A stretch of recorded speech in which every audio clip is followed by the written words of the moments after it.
今年係六四天安門事件嘅36週年，溫哥華支聯會尋晚喺市中心林思齊公園舉辦燭光不滅撐香港支聯會六四燭光悼念晚會。主辦單位表示有大約1500人參加。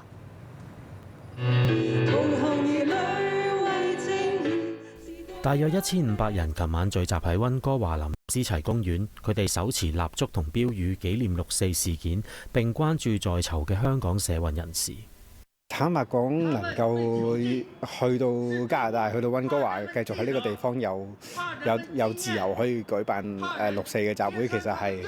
即係個感觸好大嘅。咁唔可以就咁就算，呢樣嘢一定要即係爭取公義，尤其是喺香港都唔可以再即係公開悼念嘅時候，我覺得我哋有責任去即係要繼續呢個悼念，要繼續俾全世界人知道呢件事咯。出席晚會嘅包括前香港支聯會常委麥海華、當年身在北京嘅 BC 大學榮休教授 Diana Lowry、香港大學學生會前會長馮敬恩等，佢哋先後喺晚會中發言。主辦單位溫支聯亦都播放咗天安門母親代表現年87歲嘅張先玲嘅講話。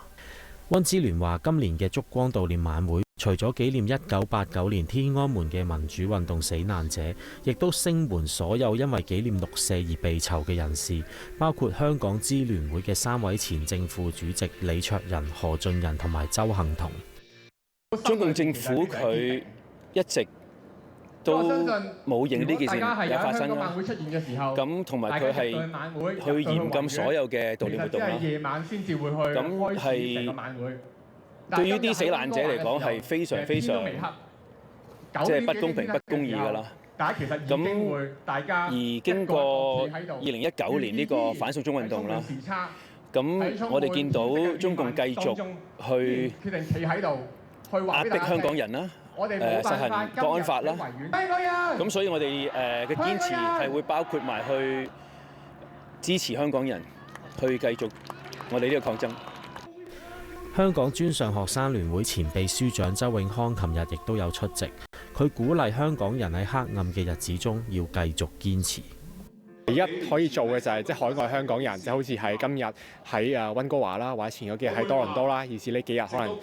有超過40個城市喺全球各地，香港人即係企出嚟，依然係去話俾世界知，話俾彼此知，就係我哋係冇忘記嘅。即使香港人冇辦法可以喺香港悼念到呢個89、64，但係我哋都依然會喺唔同嘅地方係繼續以我哋嘅方式去互相勉勵大家，係去渡過寒冬，去直到我哋希望可以有重返香港嘅一日。